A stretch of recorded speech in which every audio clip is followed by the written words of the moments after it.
It is very normal for people with lung conditions to feel breathless when doing day-to-day activities.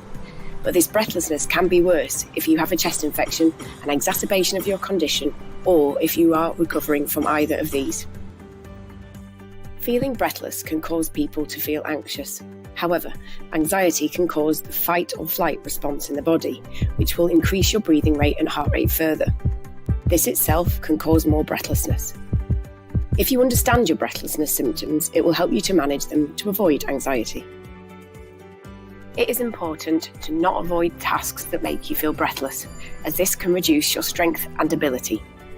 Being weaker can make your breathlessness worse. Pacing yourself to manage your breathlessness is good so that you can get all of your daily tasks done.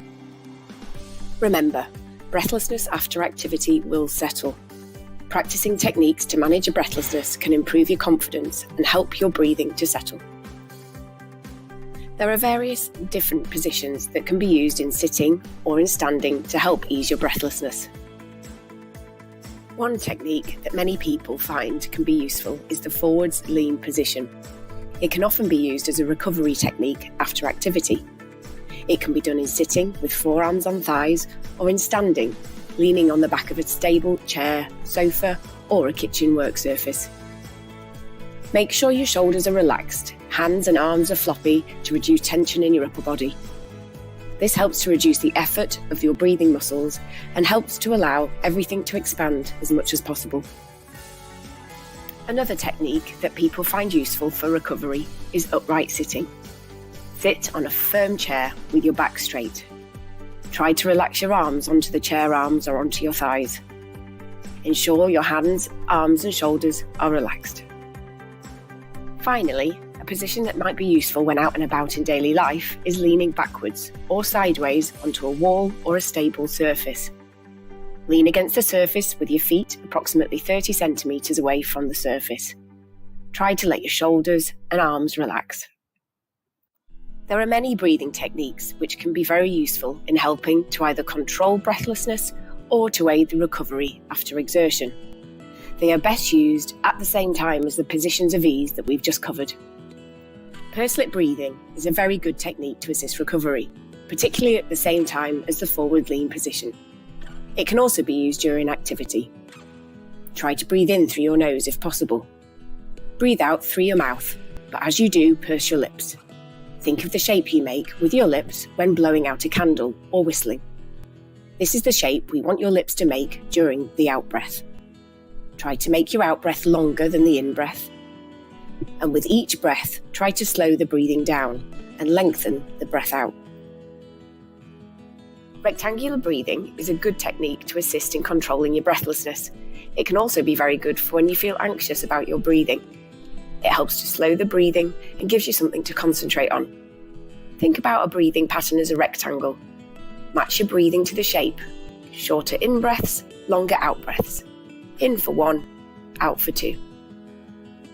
Find something rectangular in the room to look at, like a door or a television. As you breathe in, follow the short side with your eyes. As you breathe out, follow the long side with your eyes. Then pause at the corner. Repeat the above for as long as required, gradually trying to slow the breathing with each cycle. Blow as you go is another useful technique to use when completing tasks that might require a burst of effort. For example, climbing the stairs or lifting something heavy.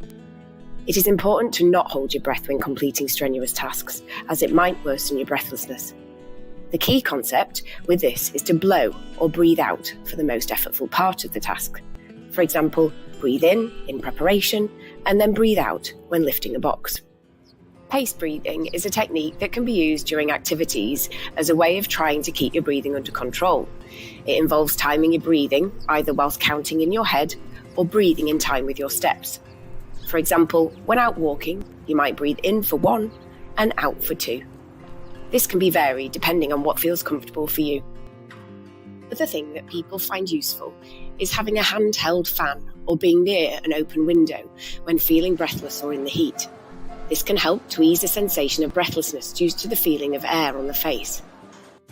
Many people can find that their breathlessness and lung condition are affected by hot and cold weather, so we would always advise to avoid exercising in extremes of weather.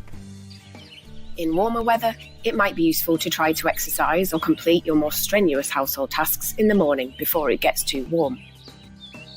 In colder weather, people can find putting a scarf over their nose and mouth can help to warm the air and prevent airway irritation. Trying to breathe in through your nose will also help to warm any air coming into the lungs. A lot of these techniques will take practice to master and to find which variation is most effective for you. However, we know from experience with many other patients that these can be extremely useful in helping people to manage their breathlessness and to lead to a better quality of life.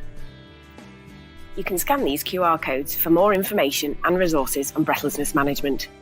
If there is anything on this video that you would like to discuss, please reach out to your local health professional.